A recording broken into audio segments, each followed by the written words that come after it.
Hello, everybody, and welcome to the Steel Sanctuary podcast. I'm your host, Dave Ribeiro from SteelSanctuary.com. And with us once again is Tony Pauline, our go-to draft expert from Sportskeeda.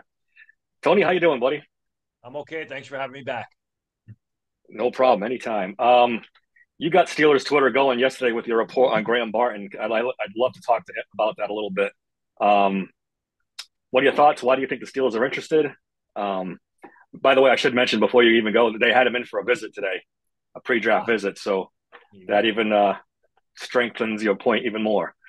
And I didn't even know that. Now, you got to, I think what happens is all too often people take things out of context. What I said is that people in the league believe that the Steelers are going to use that first pick on an offensive lineman, cornerback. They think it's going to be an offensive lineman. And the speculation was, this is not inside information that I had from the Steelers, that the speculation was it would be Graham Barton because Barton, was an accomplished tackle at Duke who projects to center at the next level.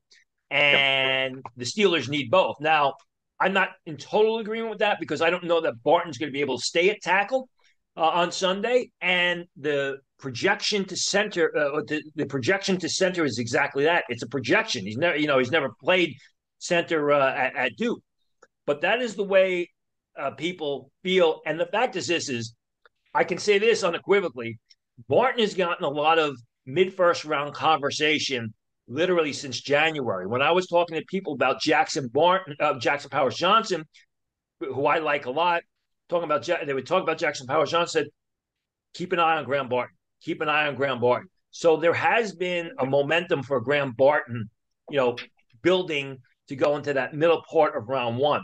Whether it's with the Steelers or not, I don't know. But the Barton to the Steelers was speculation from someone who told me that all the signs from the Steelers are they'll take an offensive lineman with that first pick. Yeah, it seems very likely they're going to take a lineman. They've had a ton in between tackles and centers. Um, if they don't take Barton, who's your next guy out? You like Jackson Powers Johnson a lot. I do. I do. I mean, there are some teams have run hot and cold on him. I do like Jackson Powers Johnson a lot. I mean, he was an accomplished guard at Oregon in 2022, made the seamless transition to offensive center this year, was terrific at offensive center, went to the Senior Bowl with an injury, and then dominated the first day of practice. Most guys will bail on the Senior Bowl if they're injured. Jackson Powers Johnson played while injured Yep. at the Senior Bowl, and he dominated the first day of practice. Was a little bit off on the second day, didn't practice the third day because of the injury. I think he's a terrific lineman who really took hold of the center position. Like I said, I mean, from a personality point of view, teams are hot and cold on Jackson Powers Johnson. I get it. I've heard it. Um, After Zach Frazier, who seems to be the third or second center, depending on where you put Barton, it seems to be a little bit of a drop off there. We've had a lot of conversations on my podcast about after Frazier, it gets a little thin. What are your thoughts on like Van Pran or some of the other guys after that? You could say after Zach Frazier drops off a cliff. I mean, because you Yeah, got Jackson Powers Johnson and Graham Barton that are going to be first round picks. Zach Frazier, who fits in probably in the middle of day two. I mean, I like Egubicon from Florida, even though I just Florida. butchered Yep. his name. Uh, a mobile guy with nice size as well as a growth potential. Van Pran is solid. I mean, he's not the biggest guy in the world. He's not the most athletic guy in the world. Probably a fourth round pick. Bortolini tested off the charts I saw that. in the at the combine. Bortolini is a real good zone blocking center, but when you watch the film, he was a guy who really struggled against power. He would get pushed around on the inside. He's got that nice length at 6'4" and a half, 303 pounds. He's just going to have to get it's going to have to get stronger. I think with Jackson Powers Johnson, Graham Barton, and Zach Frazier, you've got guys that could potentially be, if not day one starters, they'll be starting in the first month or two into their rookie season.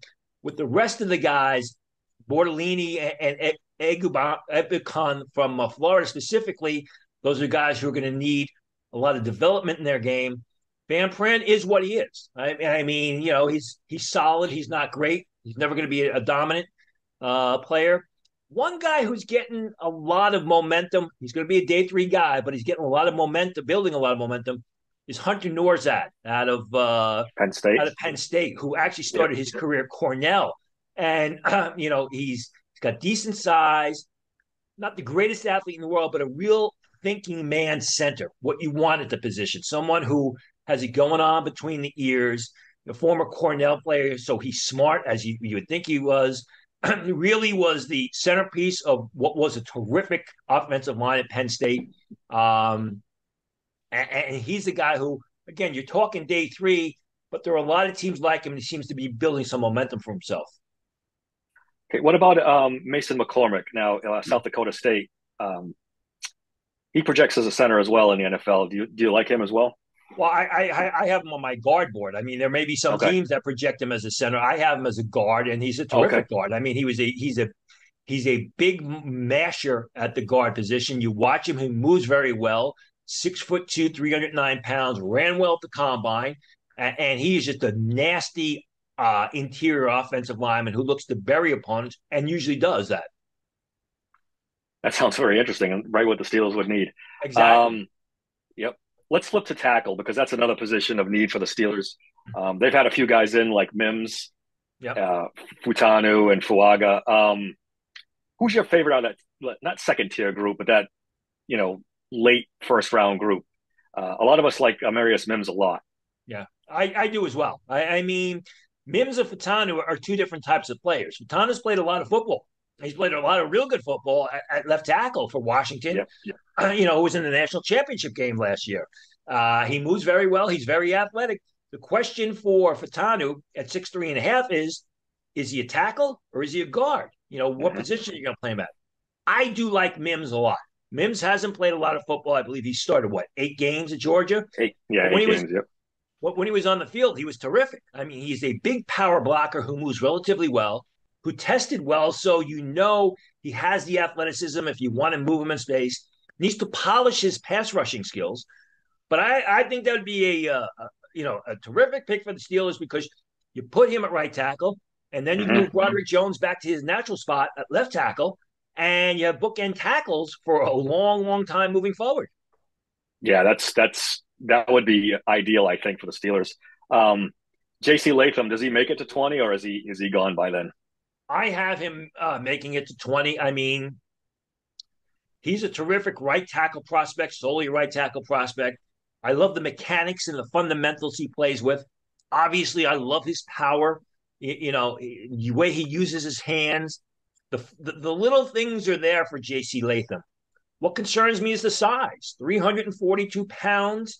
Yeah. I don't think he even attempted to run or test at the combine or pro day. I got the pro day sheets. I have to take a look at it off the top of my head.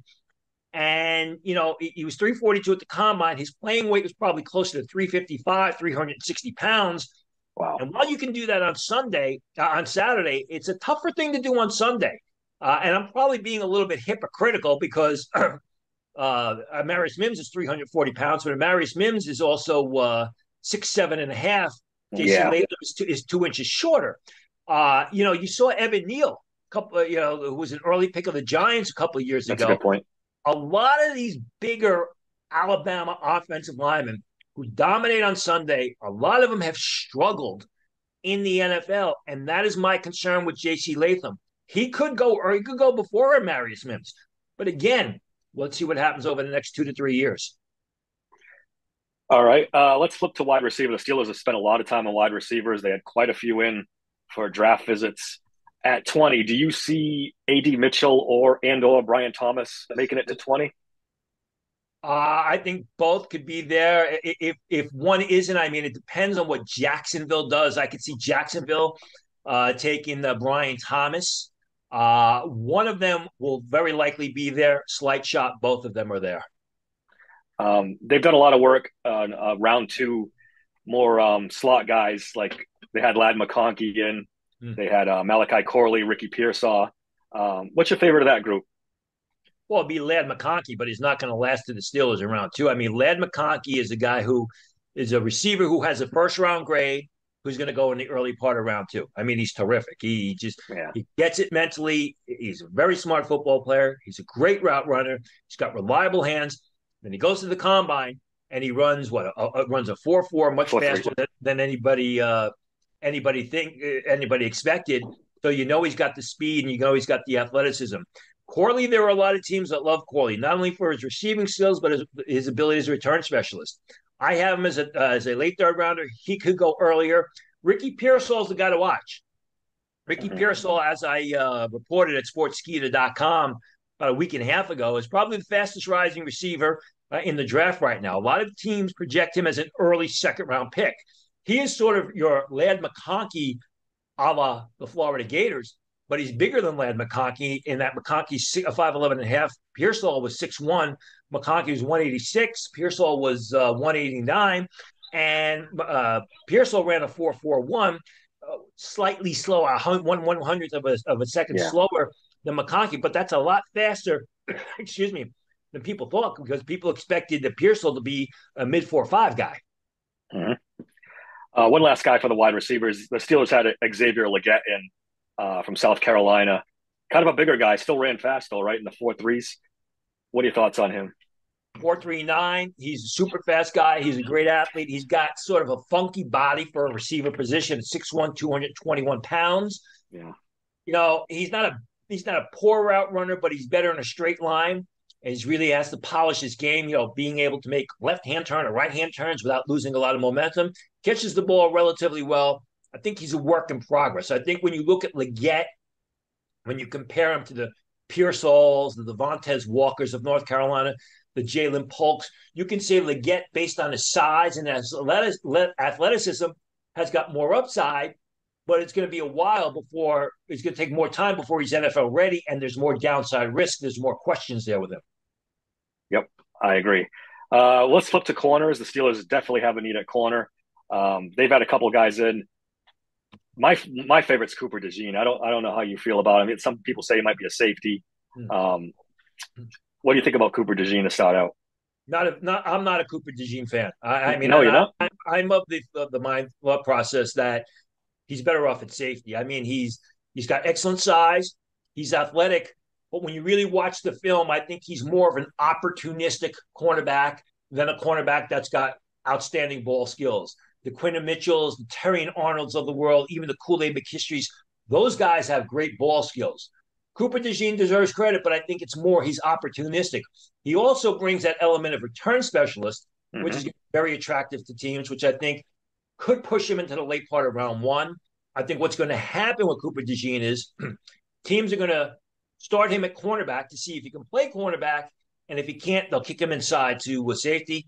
When I watch him, he's just a little bit too stiff, and he doesn't have the pure cornerback skills of some of the top guys at the position in this year's draft, which is why I like him at safety. I have him on my cornerback board, but I think eventually he's going to be inside at safety. A lot of people have said that. Nate Wiggins, the Steelers had him in. He's really light, but a really good cover guy. What are your thoughts on Nate Wiggins? 185, I think he weighed in. He was 173 at the combine, and he was like 180 at his pro day. At his pro day, yeah. But what his true playing weight is. I mean, Wiggins is fast and he's feisty, and it's ironic because before I hopped on this call with you, I was talking with somebody, and we were reiterating what we had both heard, and we both heard the same thing: is a lot of people don't think Nate Wiggins is going to last very long in the NFL. A lot of people don't think he just has what it takes. You know, I know he ran a 4.28 at the pro day, which is an exceptional time. But you watch his film, and he does a lot of chasing down the field. You know, he's playing behind receivers because he's slow in his transition. He's slow following opponents off the line, opposing receivers off the line in his transition, and that can lead to ruin on Sunday. Steelers have done quite a bit of work on some slot corner types too. I know Max Melton could probably do both. Mike Sainstrill from Michigan and Andrew Phillips from Kentucky. What are your thoughts on those three guys? Well, if you read my article yesterday, in fact, it was in the article that I talked about the Steelers, potentially going offensive line and the Graham Barton piece. I also talked at length about Sainristil yesterday. And the fact is, there are some people who think he could go early part of round two. What I said about Sainristil in the article is he had the best pro day, or some people believe he had the best pro day of any player in the lead up to the 2024 draft because he Wow. was phenomenal during his ball skills at Michigan Pro Day, and then he ran about 15 routes because he's a former receiver, and he looked exceptional catching the ball, and then he just knocked it out of the park with his interview process. If you read my report from Michigan Pro Day, I said back then that teams have said he comes across as a genius. He comes across with his Oh, football intellect is off the charts. I have him right now as a late second, third rounder. He could go early part of round two. I mean, the Chargers are sitting there at the top of round two. Chargers coach is Jim Harbaugh, who had great success with Still. So it that's wouldn't true. surprise Yep. me if he goes there. Andrew Phillips, I think, is the prototypical nickelback. I think he's a third round choice. A lot of people like him. He's a feisty guy. He's not the biggest guy in the world, 5'10" and a half, 190 pounds. But I think he will be a real good cornerback, a nickelback. And who was the other guy you asked me about? Max Melton. Yeah, it's funny because I just did a podcast with the New York Giants and they asked me about Max Melton. Max Melton's a bit of an enigma. I mean, he's tested well and he showed ability. He tested well in the lead up to the draft. He flashed ability last year. If you go back and watch Max Melton, and I wrote about this at the time as a freshman, you thought he was a first round prospect. He was that good early in his Rutgers career, but his play has kind of leveled off. It's even regressed at points. So, you don't know, are you going to be able to get Max Melton back to where he was 3 years ago and build upon that? You're looking at Max Melton as a size speed guy who's flashed ability, who you really have to have him take to the next level and consistently play to that level. If you do that, you got yourself an outstanding cornerback. But what I've seen the past couple of years from Melton, as someone who was very high on Melton 3 years ago, there's a lot of questions. I have my concerns about that. Okay. A couple more positions the Steelers might be interested in. Defensive tackle. Cam Hayward's getting a little older, and Larry Ogunjobi didn't exactly play well last year. I don't see them going first round for a defensive tackle, but maybe second round, a guy like, Jesus, Mason Smith, second round prospect in your eyes, or more of a third round guy? He's I got the wouldn't trade. size and I wouldn't draft Mason Smith until day three. I mean, there are some teams that have Mason Smith a second round grade on Mason Smith, and if you go back 3 years ago, when his freshman year at LSU, Mason Smith looked like a first round prospect. Got yep. injured in 2022. 2023, half the times he looked like he didn't even want to be on the field. I mean, there were just intensity issues I saw with Mason Smith where he played hard or he was easily blocked at the point of attack. He's got a lot of upside. Like I said, there are some teams that have a late second round grade on him. Right now, I'm looking at my board. I have a fourth round grade on him. I actually have his teammate, Mekhi Wingo, rated ahead of him, primarily because I don't think he played up to his ability. I think he should have been a much better player at LSU, especially last year, than what he showed. A couple of guys. Braden Fisk has had a great off season. Let's say he's tested well, interviewed well. Him and Chris Jenkins from Michigan. What are your thoughts on them? Do they last a 50? Braden Fisk has got a lot more than just a great offseason. I mean, he was a terrific player at Western Michigan. Then he transferred to Florida State, and he played lights out this year. Played absolutely lights out. He's a terrific football player and a good athlete. Problem with Braden Fisk is 6'3" and a half, 292 pounds. His playing weight was probably closer to 280 pounds. So how does he fit, or does he fit in that Steelers system? He does have a bit of an injury history in the past, which has to be checked out. Chris Jenkins is bigger, 6'2" and a half, 299 pounds. Real good athlete, tested well in the postseason. The problem with Jenkins is it's the opposite of Braden Fisk. Braden Fisk played beyond his level of ability, overachieved throughout most of his college career, where Chris Jenkins just showed flashes. You never got that high level of consistent play from Chris Jenkins, although last year he did suffer from a high ankle sprain, which kind of hurt his development. I also think he was hurt by the fact that Mozzie Smith was no longer there, commanding double and triple teams in the middle of that Michigan line. A lot of upside with Chris Jenkins. I think Jenkins is a better fit for the Steelers system, but you're going to have to take him around two. A couple more names. Rook Ororo. Yeah. I have trouble with that name. Seems like a Steelers type guy. He's tall, big, long arms. What are your thoughts on Rook Ororo? Yeah, I like him too. If you can't pronounce his name, forget about me trying to pronounce it. I've been practicing, buddy. It's tough. I think he's undervalued. I think he's going to be underdrafted. I have him as a late second round pick, but I could see him going late third round, maybe even fourth round. But I am in agreement with you. 6'4.5", 294 pounds, ran 4.89 at the combine. He's got tremendous upside. He's another guy that's flashed ability, although they had a lot of players over the past couple of years on that Clemson defensive line, so he wasn't asked to do all that much. I think he's a guy who is going to be underdrafted and is a solid player now. But if he continues to improve and builds upon what he's shown and reaches his level of potential, he could be a terrific defensive lineman in either a 4-man front or a 3-man front in a year or two. All right, one last guy on the defensive line. Gabe Hall is kind of a later round guy. I've seen him all over the board. He, Yeah. again, tall, long arms, kind of a Steelers guy. What are your thoughts on Gabe Hall? My thoughts on Gabe Hall are very simple. It looks like Tarzan plays like Jane. I mean, if you watched him, I mean, his testing numbers were really good. He looks the part. He was great in one-on-ones during the Senior Bowl, yet the production's not there. He disappears in games. At times, he looks like once he's blocked, he stays blocked. He was never as dominant a Baylor as he should have been. I have Gabe Hall right now. Now, Gabe Hall entered the season as a potential late first, early second round pick. I mean, you look at the production numbers, they were garbage in the Big 12. I have him right Yep. now as a free agent. He's one of those guys that has never lived up to expectations. Oh, you have him as a free agent, really? Wow. Yes. Okay. Because, again, No, I get 6'6", it. 291 pounds. I mean, let's look real quick at Gabe Hall's production. And I know that production, is not the end all or come on, the stupid thing. I know that production is got to be a piece of the puzzle there, but you look at him last year. Okay, here we go. Gabe Hall stats last year. He had 18 tackles, Yep. 2 sacks. The prior year he had 36 tackles, 4.5 sacks. I mean, Yep. that doesn't scream anything. But and when you look at the body, the athleticism, the size, and everything else, something's wrong there. And again, I go back to the Senior Bowl where he showed flashes in one-on-one, but would disappear when they went full scrimmage. All right, one last position group, and I'll let you go. And I appreciate you doing this for me.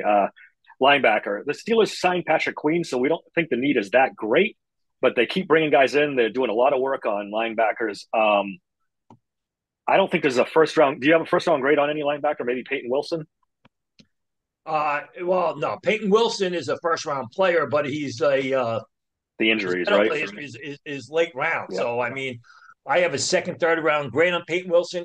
He could go second round. He could end up in the fifth round, depending on how teams look at his Medicals. medicals. Yep. How about two guys in particular, Edgerrin Cooper and Junior Colson? Yeah, those are those in the reverse order. I have Junior Colson as the number one linebacker. Edgerrin Cooper is number two. Cooper could eventually be selected over Colson. I mean, Colson is a big, tough, run defending linebacker at Michigan who showed a lot of ability in coverage, excellent sideline to sideline skills, plays hard, not work out at the combine, did not work out at the pro day. I don't know that they've got any testing numbers on Junior Colson, although he plays fast. I mean, he looks like a good athlete on the field. Mm-hmm. Edgerrin Cooper is a lot smaller, 6'2", 230 pounds. Edgerrin Cooper does everything very well. He was a terrific pass rusher at Texas A&M, real good run defender, showed a lot of ability in coverage, really has a 3-down game, 6'2", 230 pounds. Does he fit every system, and where is he going to play at the next level, or what type of scheme do you put him in the next level? I think Edgerrin Cooper is going to be a real good player on Sunday. I think both of those guys are second-round picks. All right, my last two guys, Trevin Wallace and Cedric Gray. Steelers linebacker coach was at both those pro days. What are your thoughts on both of those guys? I am a very big Trevin Wallace guy. I 6'1", 237 pounds, ran 4.51 at the combine, and he plays that fast, that athletic on the field. He is a tough, nasty, punch in the face type of linebacker. I like his skills against the run. Some teams have said, well, we're concerned about the instincts. I don't see that as an issue. I don't see a guy like overrunning plays or misreading plays. I think he's a third round type of prospect. I have him actually graded just ahead of Cedric Gray, 6'1.5", 234 pounds, 4.64 in the 40. Not the biggest guy in the world, not the fastest guy in the world. But if you watch North Carolina, he was constantly in the right position, making plays on the football, good instincts, excellent ability reading and diagnosing plays. I think both of those guys are third round picks who can play on Sunday. Awesome stuff as usual, Tony. Any other Steelers stuff that you've heard that you want to share with us? Yeah, when you say something, boy, you get Steelers Twitter going. I got to give you that. There you go. I mean, listen, they laughed at me when I said Quentin John, when I said the receiver was on his way out, and look what happened there. Yeah, Nothing yeah, as of yet. exactly. Deontay Johnson, not Quentin Johnson. Deontay Deontay Johnson. Yep, Johnson. Deontay Johnson. Yep. Nothing yet. I mean, whatever I have will be on Sportskeet, reported on Sportskeet, and I'm sure will eventually make its way to the internet. But I just said, read the story. Don't take things in Yeah. Well, context. Read the story. Well, there goes my camera. You see, I get all upset about that. that happens. That happens a ton, and not just to you, to everybody. You just take the nugget you like and run with it. And That's it. the heck with the rest of it. All right, you can find Tony on X at Tony Pauline. He's at Sportskeeta. He's their draft analyst. Tony, again, great stuff as always. Steelers fans love your stuff. We love having you on. Thanks a lot. Thanks and good luck in the draft. Thank you very much, Tony.